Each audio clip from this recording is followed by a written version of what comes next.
Good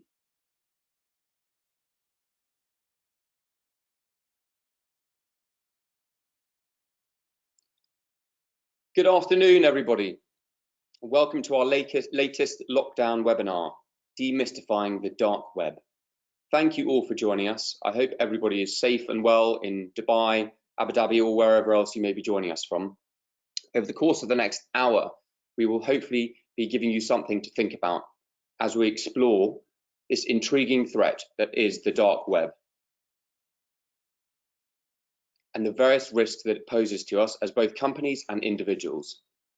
Today, we will explore how criminal gangs may be stealing both your company data and that of your customers to create fake profiles on the dark web and use these to set up illicit businesses, profiting from the sale of drugs, horrific crimes, and even murder. So is your business or are you individually exposed to this threat? Here to answer these important questions, we have none other than Professor Richard Benham, the world's first formal professor of cyber security management and best known as a celebrated author for creating the National MBA in cyber security with the support of the Prime Minister in 2014. This webinar is brought to you in partnership with the Capital Club, a private members club in Dubai, and I would like to extend a particularly warm welcome to all the Capital Club members who have joined us today, and Acuris, a trusted and independent provider of data intelligence for anti-money laundering, anti-corruption, and cyber security professionals. I would also like to introduce you to Nick Parfitt, Head of Market Planning at Acuris Risk Intelligence, who will be moderating the discussion with us today. My name is James Whiteman, and I'm the MD of Themis MENA, a risk management and technology firm specializing in financial crime. As well as our core financial crime audit and advisory, technology and outsourcing services, much of our work is focused on threat-based insight and intelligence through our think tank. And we are very proud to be partnering with Acuris and Professor Benham to bring you this introduction to the dark web. We also have, let's just have a look, 92 of you wonderful guests that have joined us today. So thank you very much. We will try and make this session as interactive as possible. Professor Benham will start with a short talk and we will quickly move into questions, and Nick will be able to see them coming up on the screen as we go through, so he will ask as many as we've got time for. I hope you enjoy this webinar, and thank you again very much for joining us today. I'll now hand over to Professor Benham to tell us more about the dark web. Thank you, James. Good afternoon, everybody. Obviously, the weather will be good out there. It's also good here in the United Kingdom. I'm talking to you today from Cheltenham in the United Kingdom, which is the cyber centre of the United Kingdom, and obviously where our government spy centre is, which we're not supposed to mention. I'm going to talk to you over the next half an hour around the dark web. More and more it's becoming an issue, and I'll explain why. And certainly as technology increases and gets better and better, particularly the introduction of 5G, it's going to expand. It's going to become a very profitable area for criminals. But before I do that, I just want to share with you a wider view of the threat landscape. And then I'll take you into the dark web, talk to you about exactly what it is, what the threats are, but more importantly, what you can do as businesses and individuals to protect both your businesses and your families. As James said, it will be interactive. We have some surveys as we go through, which I hope that you'll enjoy, with some very interesting questions. We also have obviously the capability to take questions from you, and Nick will gather those. So please send me your questions. More than delighted to answer absolutely anything that you want to throw my way. Now I've just got a few slides I want to go through with you to put the whole threat landscape into context, and I won't go through this verbatim, but I think there are probably three important areas within these statistics for the UAE.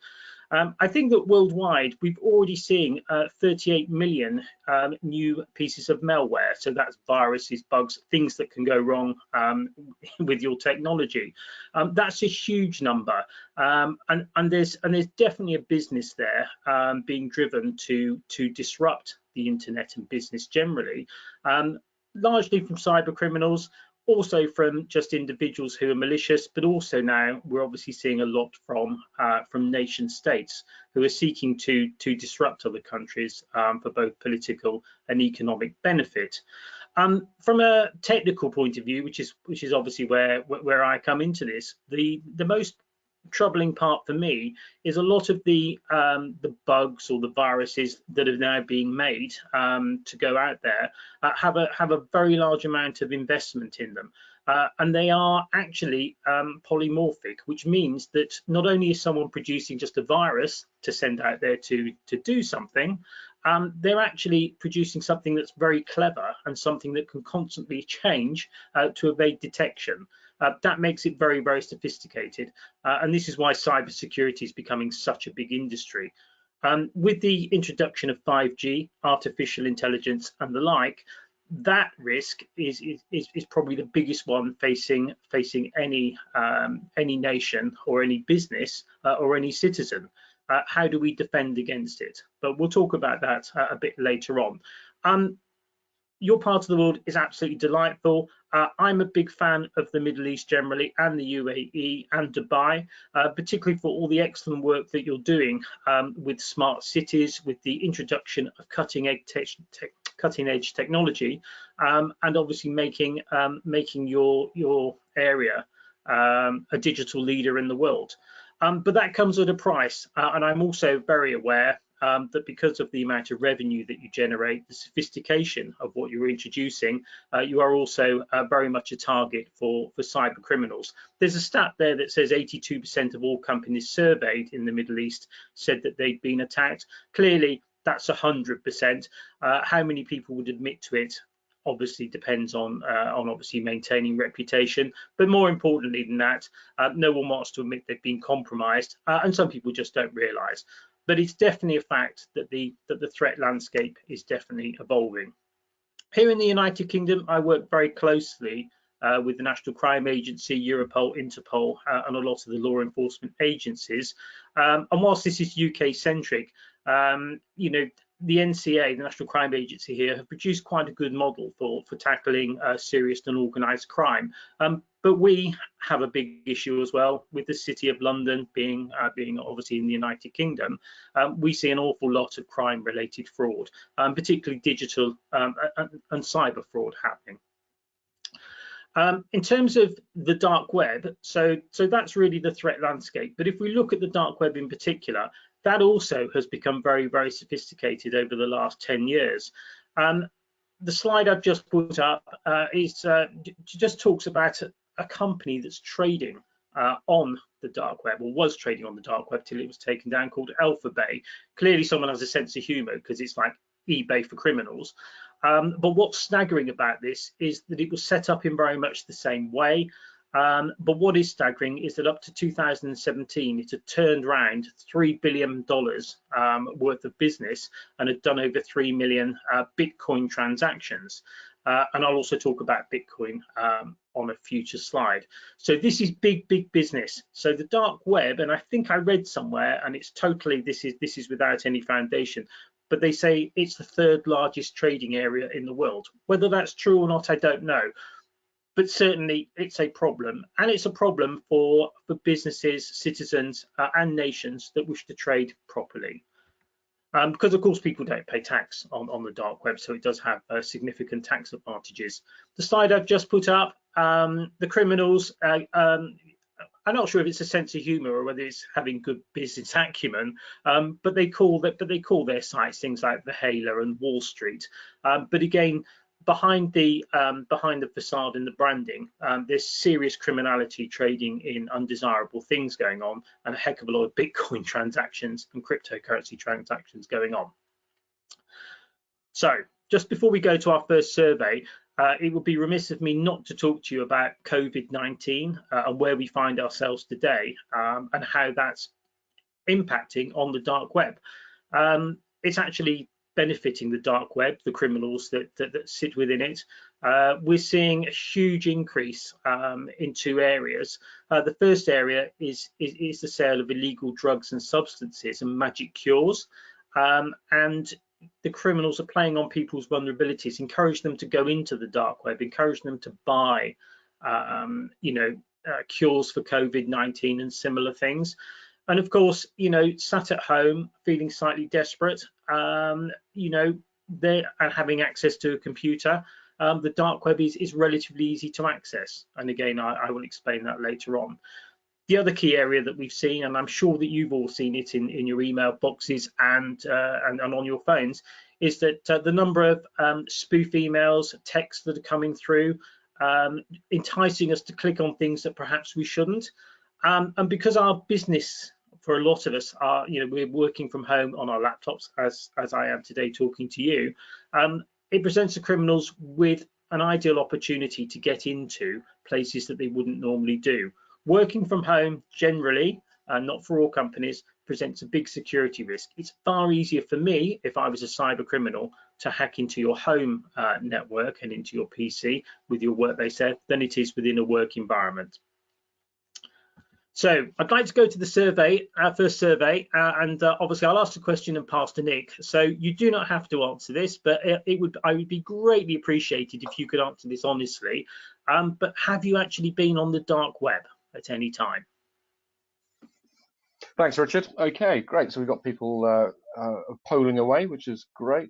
Fantastic, you guys are engaged. I personally, I did dabble going onto the dark web, Richard, many years ago. Really, for a very brief period of time, I was more curious about sort of downloading the Onion router and then getting onto it and seeing really to what degree the search engines have differed very drastically to the familiar ones around Google and what have you. I got cold feet probably within about 30 minutes, came out very quickly, uninstalled Tor, wiped the laptop and never went back again after that, to be perfectly honest. So we'll believe you, Nick, we'll believe you. I somehow don't. So you went for investigation purposes only. I understand. Your secret's safe with me. Indeed. And then you read a lot going forward, and you just think, wow, actually, you do open yourself up to a lot of vulnerabilities if you're not very careful with with what you're doing. Okay, so let's have a look at the results there. Thank you everybody for that. Let's just share the results there. And wow, so only 10% of you have been on the dark web, and 90% haven't. That's pretty interesting, Richard. How do you think that compares with our previous poll within the EMEA region? Yeah, so certainly within Europe and the area, it was about 90% said yes and 10% said no. I do appreciate the part of the world that you're obviously sat in. That I believe in some states it's still it's actually illegal to access the dark web. So, but for those 10%, thank you for your candor. And I think for the rest of you, I think if you haven't been on it, then that's excellent news, and I'll explain why. But very interesting, and I said the exact reverse for Europe. So interesting. So I'm going to give you the information as to how to get onto the dark web, but clearly I wouldn't necessarily recommend it. But as I said, I'll pick that up later on in the presentation. Thank you, everybody. That's a really interesting stat. Richard, can I just, I've got a question coming in just before we jump into this. Somebody's gone back asking about the action fraud figures there for 2018 that you presented. Yes. And there were some pretty significant numbers there, around, if I can remember now, 37% or 37 billion cost to the UK economy. Yes. And some very high figures for reporting to action fraud. In your experience to date, are those figures climbing, plateauing, declining, do you think? Yeah, so two things. Certainly within the UK, we use action fraud, but that's almost been overwhelmed by the response over the last couple of years. And certainly law enforcement agencies and companies, whilst we still encourage them to share intelligence because that helps us in the battle against crime, many companies and particularly larger institutions are very reluctant to report anything because it causes reputational damage. So there's definitely a balance there, and certainly the big banks in Europe were, and some of the global players were very reluctant to disclose obviously the attacks that they have. Having said that, the openness has come, I think, just through necessity, because I think big business like the law enforcement agencies know they have to work together, so there has to be an element of mutual trust. Those figures are accelerating. They are going up year on year, and as I said, this still remains a large proportion of things that aren't reported. Great, thank you. So that will cheer everybody up. So that's a nice but unfortunately, that is the reality of where we find ourselves, I'm afraid. So a lot of people ask me, well, what is the dark web? What does it mean? How does it relate to the World Wide Web? And what does it mean for all my sensitive data? Is that on the dark web, or is it on the internet, or whatever? The first thing to explain is that the web is effectively, as we know it, the World Wide Web is everything that we search upon. When we use Google, we use Bing, Yahoo. All our everyday searching on the internet tends to go through the World Wide Web to find websites that can obviously help us. Underneath that, and what exists on the internet, is something called the deep web.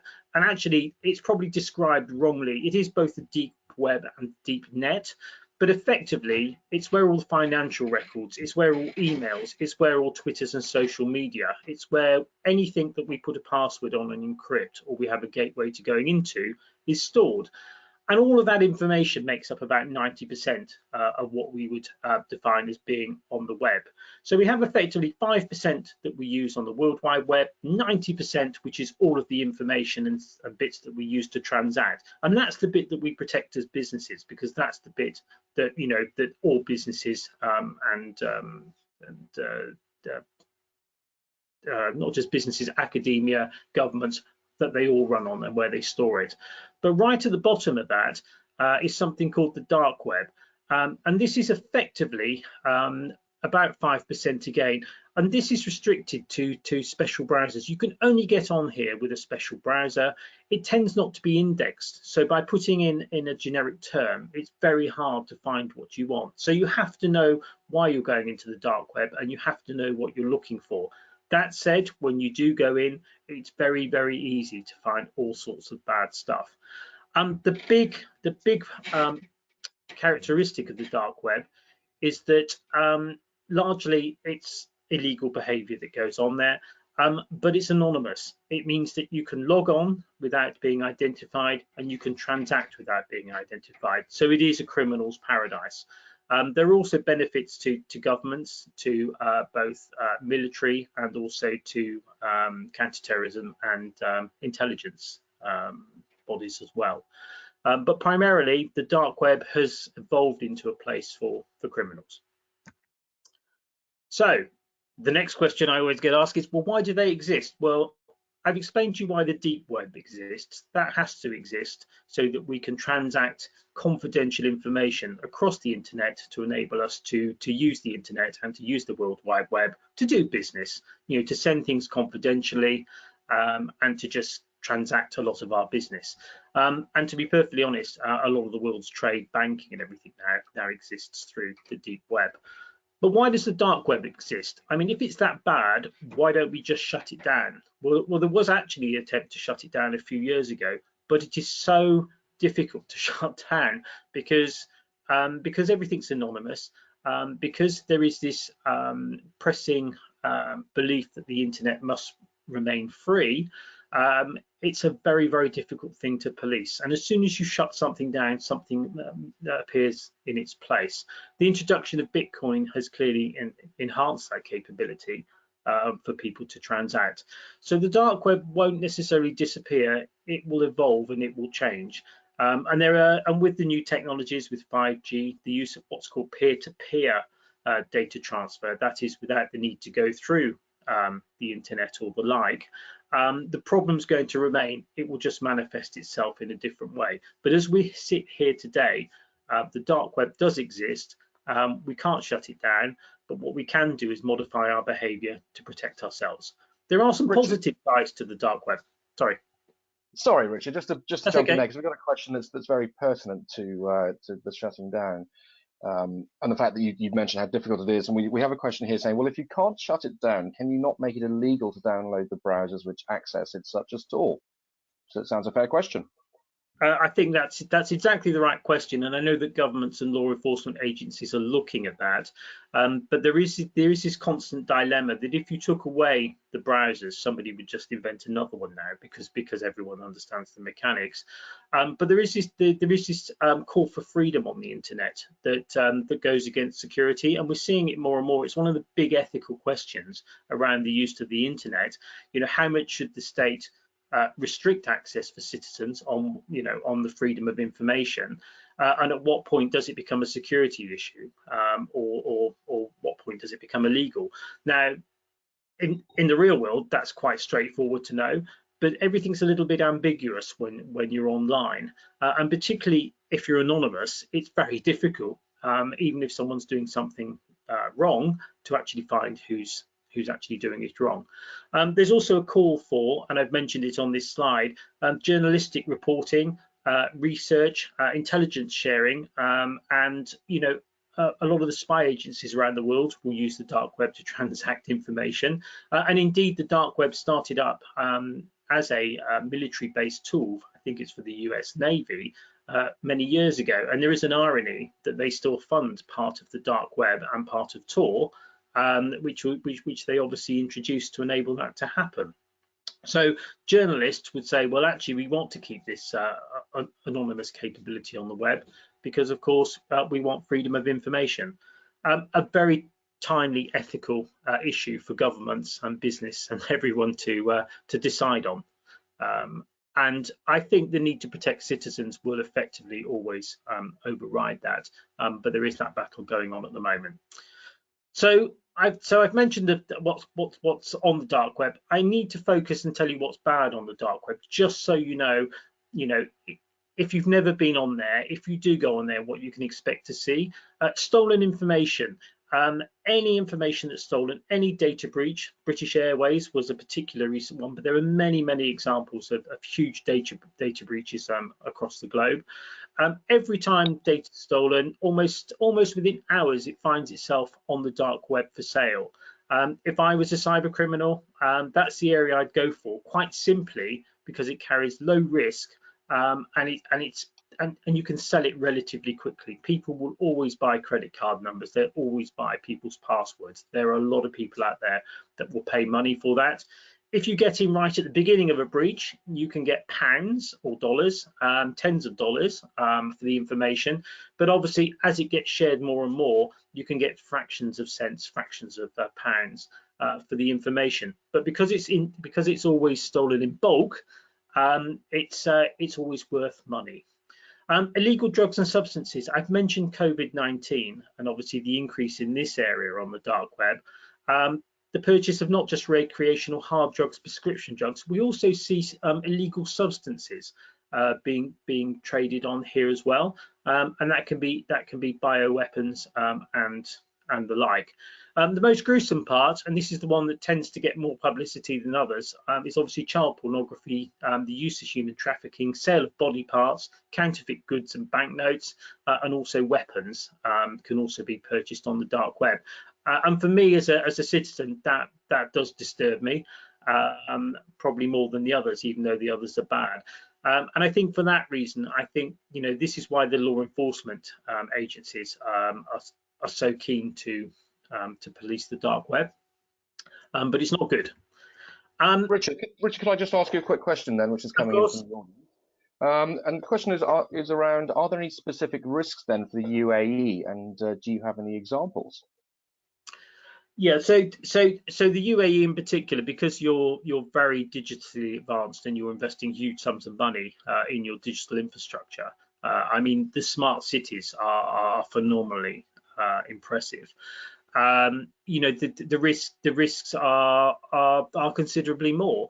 And I think when 5G comes in, and I was going to expect this question later on, what is the biggest benefit of 5G? The biggest benefit of 5G is that you can create smart cities. You can have speeds and capacity that are just 10, 12, 15 times faster than 4G. But more importantly than that, it's an enabler. It's the point at which we don't remain in control. We pass that trust on to the technology, because the technology will be faster than we can think and react.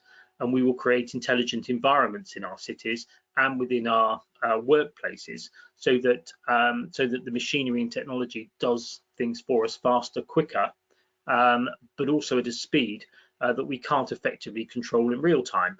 Now, there are real advantages to that, massive, huge advantages in terms of being able to transact, being able to offer products that are so much more customized to what businesses and people want. But it comes at a price, and the price of that is that you create a bigger vulnerability. So for me, within the UAE, it's the pace of the technology, it's the speed of the technology that presents the risk to you, not the technology itself.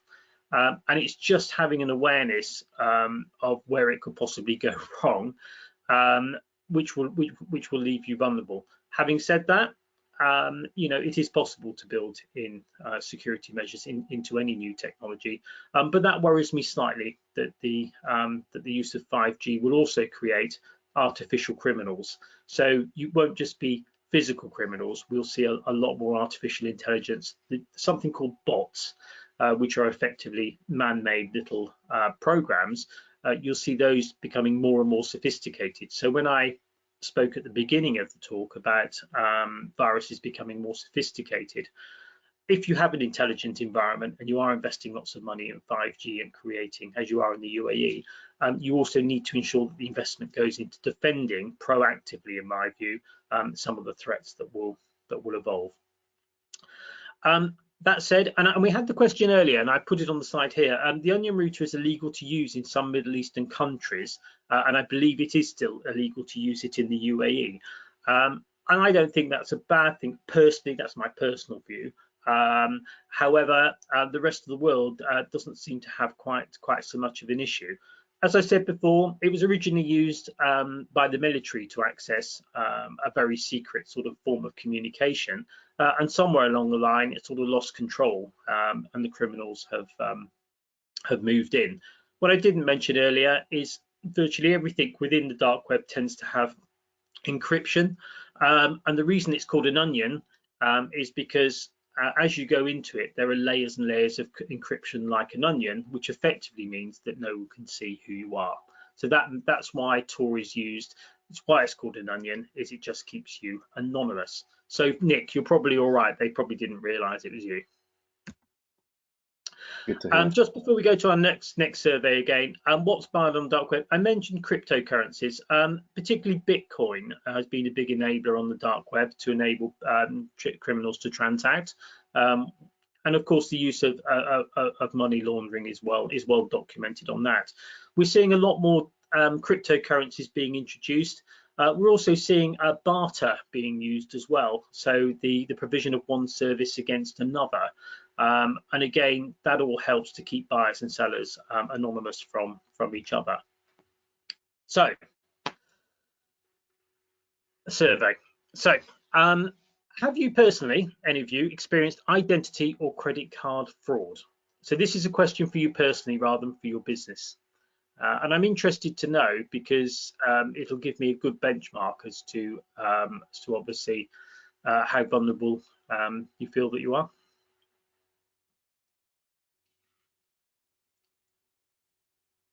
Sorry, I was on mute. And great. Well, everybody's just responding to the poll there. Thank you for this. Nearly 75% in. Quick circle back on one of the questions here from the audience, Richard. And just a clarification on, I suppose, content that is available on the dark web. And the question is the person asks, you know, we're focusing really on financial data, but does the dark web include things like downloading a newly released film or streaming a live sporting event? Is this the same or is it different? No, absolutely. You can buy most things on the dark web, particularly if it's a newly released film. Although there tend to be websites on the World Wide Web that will enable you to do that. You can also purchase these boxes, streaming boxes, and we do see it in more developed countries, particularly where there's state censorship, where a lot of citizens do buy streaming boxes. So I act as an advisor for the FA Premier League, which is the Premier League in the United Kingdom. And one of our biggest challenges, particularly in the Far East, more than anywhere else, is that people buy these illegal boxes to watch Premier League football matches. And it causes big problems because they don't know where the boxes come from, and immediately, you know, not only are they illegal from a copyright and point of view, but more importantly than that, people put themselves at risks if they connect them into their PCs, because again, any streaming box that you buy to complete an illegal activity can have consequences on your other technology and your other devices. Did that answer the question? I'm not sure. Did that answer the question, Nick? Yes, yeah, I think it did. I think, you know, essentially, there's a lot of content that you probably can get at all different levels, be it. Yes, you can. Yes, you can. But for streaming films, there are easier ways than going into the dark web, I think. But yes. Yeah. I think that would be quite a risky activity to try and find your favourite football team on the dark web. Okay, great. Well, so 87% of you voted, so I'll close that now and share the results with you, which, Richard, I think that's quite significantly higher than what we saw with the EMEA poll, if I'm not mistaken. What are we looking at, Nick? I haven't got the figures, sorry. So this, hang on, why that should have, can everybody else see the poll results? That should say 67% have experienced identity or credit card fraud, and 33% haven't out of 88% who voted. Yeah, so that's pretty typical at the moment, and again, that figure has increased significantly. Certainly cyber criminals who focus on identity or credit card fraud are quite sophisticated now. And certainly within the banks, I know that in a lot of global banks, they factor in as part of the fraud, into their risk model that they're going to lose a certain percentage. But what we're finding is that, it seems to be accelerating away. So 67% is about right, I would say. And again, just highlights the problem that this is a real problem, not an imaginary one. And whilst banks particularly and organisations tend to refund against genuine cybercrime, we are finding that some of them are starting to ask questions now about where the liability lies for a credit card fraud. So interesting. Well, we have a question coming in as well, actually. That is there a Google of the dark web so you can search to see if you're on it? Yes, so we were going to come to that at the end. There are various organisations that offer the ability to put either your email in or some other details, and to search the dark web to see whether you're on it. I personally, I would only ever go to somebody who is reputable in doing that. There's always a risk that if someone goes into the dark web with your details, you might find your details on the dark web. So for that reason, you should only use a reputable organisation and someone of standing to undertake that search for you.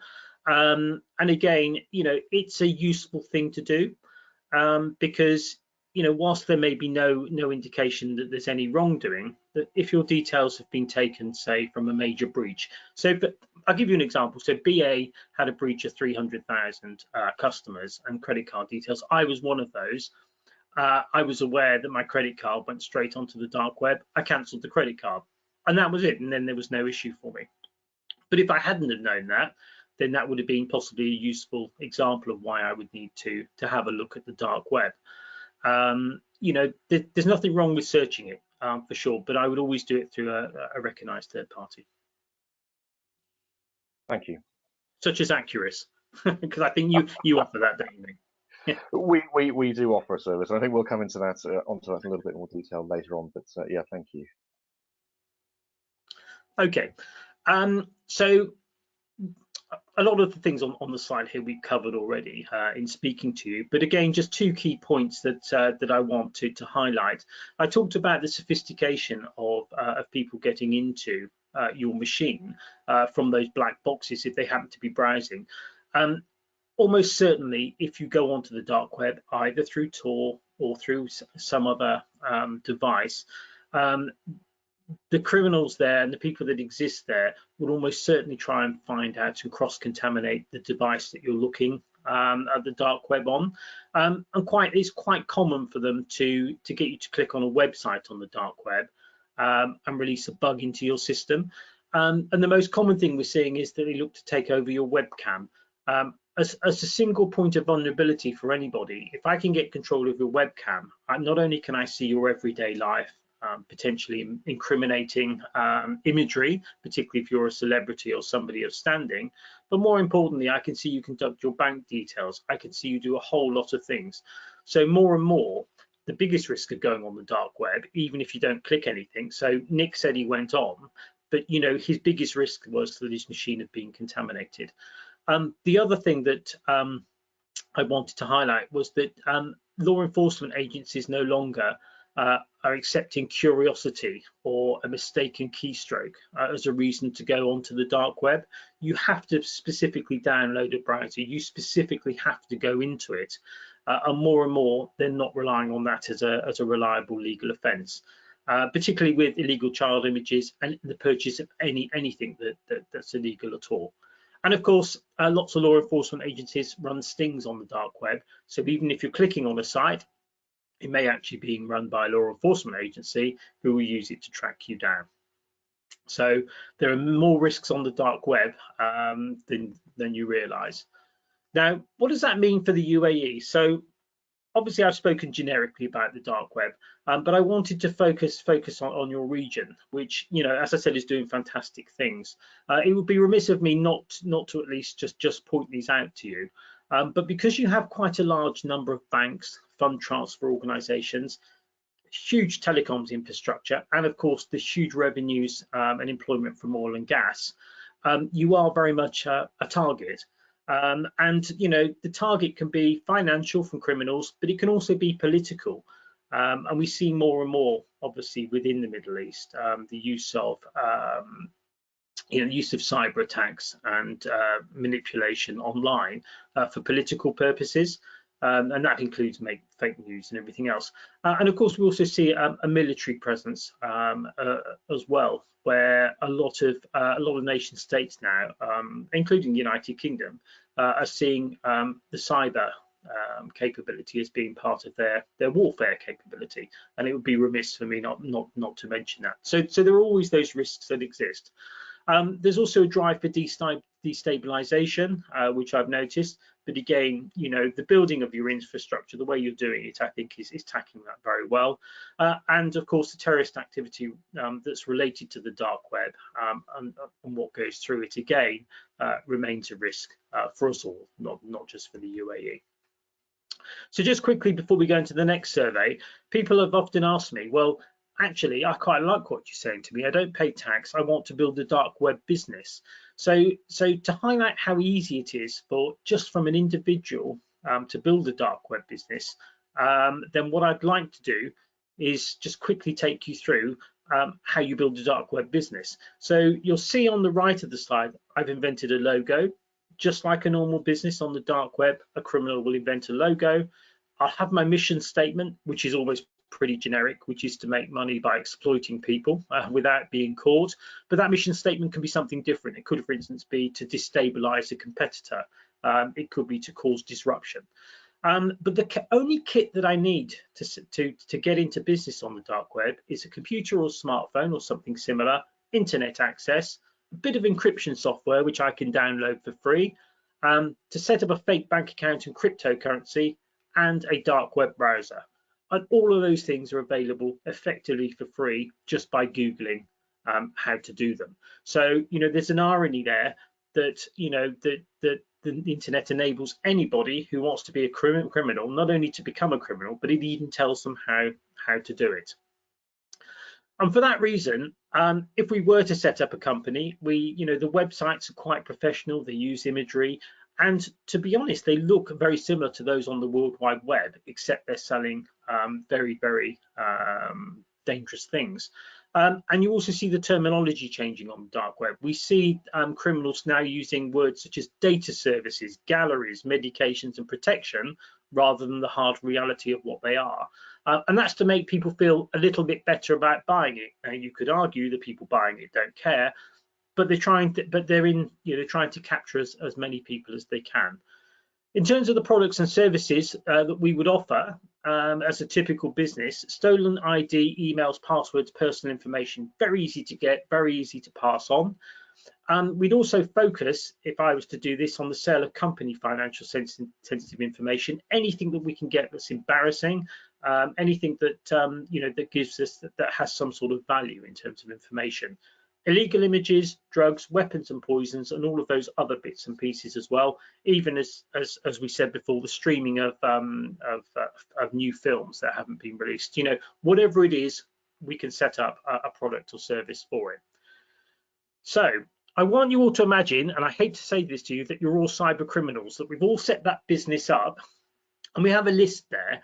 And we're going to look at risk and reward. So what I want to ask you is, which do you think is the most lucrative product or service from our list? And by lucrative, I mean, which one do you think will generate us the most money with the less risk? Excellent. So everybody's now voting, which is fantastic. A question from the audience about how do we protect ourselves from working from home, basically. Obviously in these uncharted times, what are the risks that are posed, and how do we guard against those? I think we'll probably come onto that in a little bit shortly with a more in-depth question. But anything from a high-level perspective, Richard, you don't want to cover at this stage while we're waiting for everyone to vote? Yeah, I mean, there are three things that effectively you can protect yourself at home from, and these are very, very high level, very straightforward, but you'll be surprised how many people don't do them. The first one is obviously make sure that you've got a reasonable password in place, and if possible to have 2 sets of passwords, so 2-factor passwords if you can. The second one is to keep all your antivirus software up to date on your device. Very easy to do and very easy to click on, but so many people just don't do it. And the third one is, if you've got a router at home, most providers will enable you to put some sort of parental check on it, or put some parental control on it. They're really, really useful because, again, it's just another line of defense. Now, those 3 things won't necessarily help you if you have a targeted attack, but what they do is they reduce the risk, and anything you can do to reduce the risk is a good thing. And you'll be surprised how many people don't even do those basic 3 things. Fantastic. I mean, I was always guilty years ago of having the same password for everything, which is an absolute cardinal sin. But of course, years ago on the internet, the only way you could remember your password was by having the same one for everything. But criminals know that now, and if your details do appear on the dark web, they, for one account, they will try that password on a whole load of different accounts as well. Excellent, thank you, Richard. So the results are in. Thank you. 73% of you voted. So clearly, stolen identity, emails, passwords, and personal information highest in terms of the most lucrative product, 56%. Thoughts, Richard? Yeah, and that's absolutely right. And criminals are lazy. They don't want to get caught for trading images or drugs or guns, because if they do get caught, there are custodial sentences or worse involved. Being caught with stolen data, I don't think there's any. I'm just trying to think. Certainly in Europe, most legal processes, they don't take that seriously, so it does represent least risk, maximum reward, and for that reason, that's why we're finding cyber criminals are focusing on the acquiring of and selling of sensitive personal data, IDs, and passwords. So that's good. We're in business, I think, together there. So I think we've all identified where the biggest area as a cyber criminal is, but on the other side for us, it also represents obviously the biggest risk as well. And we talk about, and I won't necessarily go through this slide, but we've chosen to go for information to sell, sensitive information to sell, but there are many other things. By having a presence and a brand on the dark web, we can also generate revenue, and we will get inquiries, people asking for images, drugs, arms inquiries, sensitive information, and as a business, all that we do is we sell them on. So we don't get involved. So someone makes a referral for drugs, we sell it on to another partner on the dark web and receive a payment for that. So we can trade in something that's relatively low risk, but it doesn't stop us from helping other criminals and people who want bad things to get what they want. And that's again why the dark web represents a threat. You know, there's a lot of people facilitating the acquiring of bad stuff on the basis of reselling.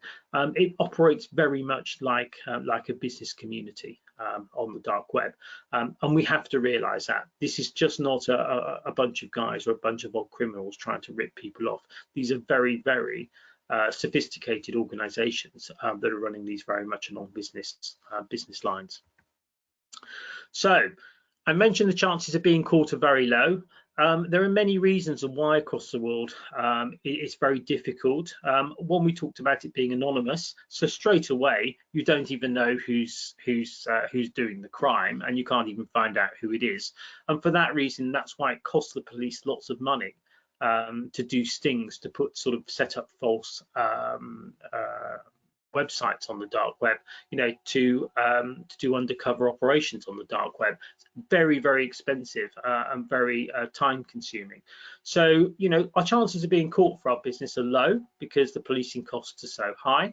The actual speed of transactions, and I know that when I worked in banking, you know, if we had a fraud and someone stole money, it could be bounced around the globe 4 or 5 times through various accounts before we'd even realised that it'd gone, and even before the police and law enforcement agencies got involved. And I think again, you know, one of the problems is really the speed at which, if money's stolen or payments are made, it's just the speed at which it disappears.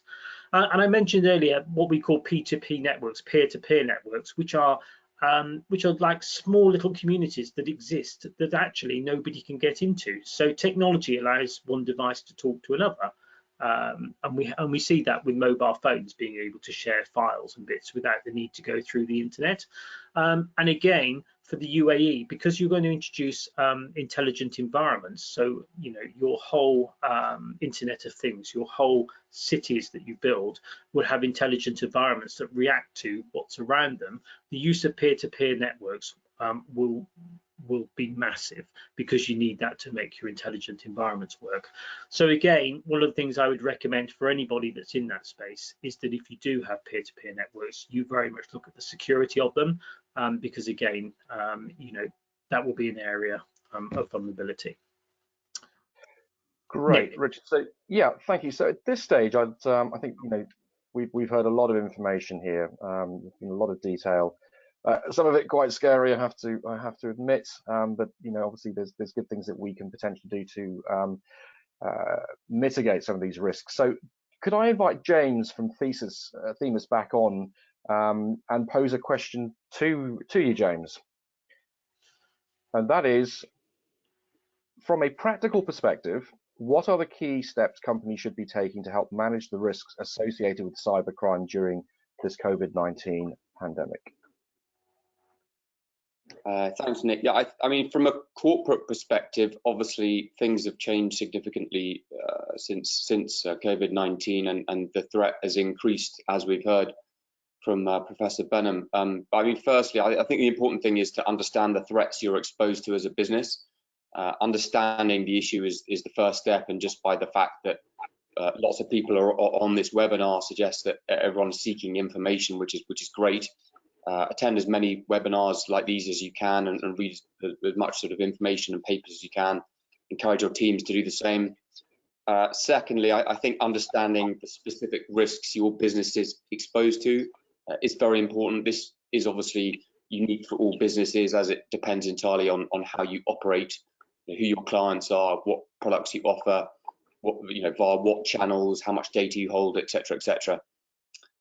Thirdly, I think for corporates to map out their control framework, it is extremely important in this day and age. From a governance perspective, having identified the risks you're exposed to, it's important to set appropriate controls against those that are commensurate to the size and nature of your business. So, you know, many companies will have, you know, the policies and procedures in place to mitigate this.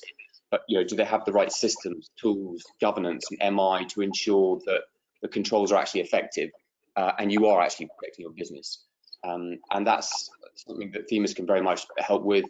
We provide a health check service where we come in and assess or audit your current cyber or financial crime controls, and we test the effectiveness of those. We can also help with designing the right policies, processes, and the wider control framework if companies don't already have this in place. So, look at what systems and tools are out there to help you manage the risks that you're specifically exposed to as a business. There are many different security products, including email and network firewalls out there. Acuris also have a monitoring tool that allows you to understand how your staff are using the web, including the dark web. So you get requisite alerts if staff are doing things that they shouldn't be doing. We can also help members understand what technology solutions are out there in the market and which might be right for their companies specifically. And lastly, I think that people is very often the biggest risk in any business, because technology is essentially follows rules that you set, whereas people are a bit more unpredictable. So making sure that your teams are well versed in the risks that we've talked about, and providing continuous training, education to help them. And as business leaders, you want to create this awareness and have the right mitigating controls, ensure that they're deeply embedded in your corporate DNA and culture. Great, thank you, James. I know we are running fairly tight on time, so I'll hand back to Richard. Thank you. Yes, okay. So just to wrap up from my end, so I work with several law enforcement agencies across the globe, and just on a very simplistic level here, there are just some very, very simple things that you can do to protect yourself. Please do share intelligence with trusted law enforcement agencies. And I say trusted, you've got to feel happy, but by sharing intelligence, it does make policing easier to catch the bad guys, as big as the threat may be. I also think the online due diligence of new staff and customers is important. In financial services in particular, that's quite a mature model, the vetting that goes on.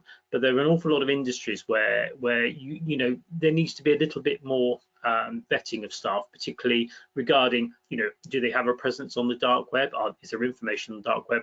Do you need to do a social media check and the like? I also think cyber awareness training for all employees should be mandatory. Now, that is actually happening here in the West with GDPR within Europe. The law has changed, which effectively has meant that now has become effectively mandatory. But I do think for everybody, even a little bit of awareness training takes away quite a large amount of risk. And in the COVID-19, working from home is generally less secure. You just need to be aware of it. So, depending on what information you want to have from home or what emails you want to send, it's just an awareness of it. And the last bit that I want to really leave with you before we go to the very last survey is, if you ever want to use the dark web without a legal reason, just don't. There are just so many risks attached, even with downloading the browsers and going on there for you personally, that unless you do have a legal reason, all I would ask is, please don't go on the dark web. It is not a good place to go. Now, I have teenage children, and they are particularly vulnerable to the temptations of the dark web. So if you are a parent with teenage children, it's always worthwhile just making sure that they understand the risks of that. In terms of we've got two last questions just to finish up with. The first one is, and hopefully this is a yes, given that I've presented to you for the last 40 minutes. Do you believe the dark web represents a threat to your organization? Okay, votes coming in thick and fast here. 41% of you voted so far. 46, 52%, 56%, 57, 63. Just give you another couple of minutes because I know time is tight, and I do have an interesting question I do want to ask as well. Okay, 68% voted. I'll close it out there and share the results. I think you've done a good job there, Richard. Yes, certainly appears to be a threat to your organization. Unfortunately, it is. I'm sorry about that. And just quickly then, the next poll, And I think James alluded to this, but don't be swayed by him. Do you believe it is your people or your technology that is the biggest security weakness in your organization? Good question indeed. Yeah, it's as we've seen. I mean, the threats are all around us, aren't they? You know, it's really, you know, you can throw all the hardware you like at a problem and all the smart technology as well. But the criminals are, you know, they always seem to be one step ahead of us, don't they? And they're well funded, you know, they're well organized, and they make a lot of money out of this. So they're generally ahead of us in terms of you know, capabilities. And obviously, you know, you alluded to the 5G world and everything becoming digital and smart cities, and you know, the threat is unlikely to go away anytime soon. So, okay, I'll close that and share the results. And 67% voted. Thank you. Resounding result there, I think, Richard. Is it people?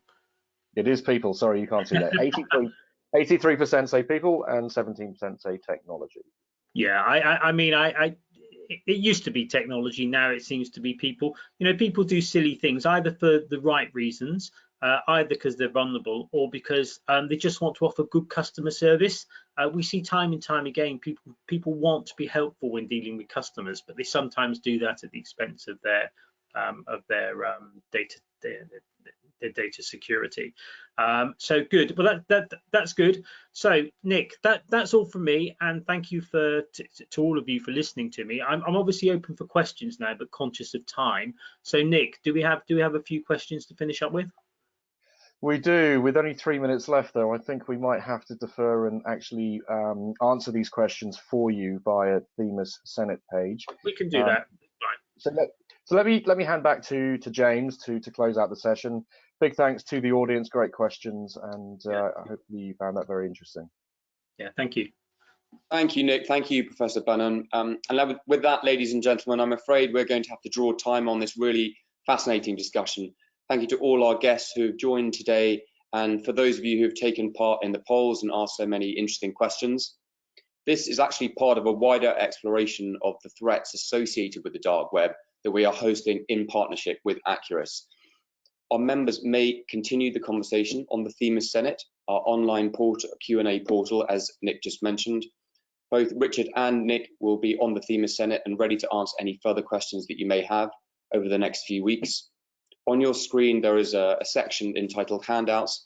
You should see a number of resources that you can download from that, including information about this. And as a follow-on to this webinar, Acuris and Themis will soon be releasing a joint research paper which will explore the threats of the dark web in more detail. We also intend to host financial crime-related events in the Capital Club post-lockdown, and very much hope that some of you will be able to join us in Dubai for these. If you're interested in attending any of these or any other thought leadership events, webinars, podcasts, or online learning, then please register your interest on our website, and we'll send you details near the time. I would also like to take this opportunity to thank our partners today, the Capital Club, being a prestigious business club in Dubai, as well as Acuris Risk Intelligence, a global proprietary data vendor who have a number of specific monitoring tools to help firms mitigate some of the cyber risks that we've discussed today. I would also urge all of our Themis members to look at how you can use Acuris's specialist data sets and tools to enhance your financial crime controls. If you'd like any additional information, please don't hesitate to let us know. And a final thanks to our guest speaker today, one of the world's leading experts in this field. We're very lucky to have him with us. Professor Benham has kindly offered a free copy of his best-selling book, Cyber Strike London, to any of our guests who would like it. So, ladies and gentlemen, I hope this has been a thought-provoking and interesting webinar. Please do let us know if we can help you in any way post this discussion. Stay safe and well, and thank you again for your time. Goodbye. Thank you. Thank you very much.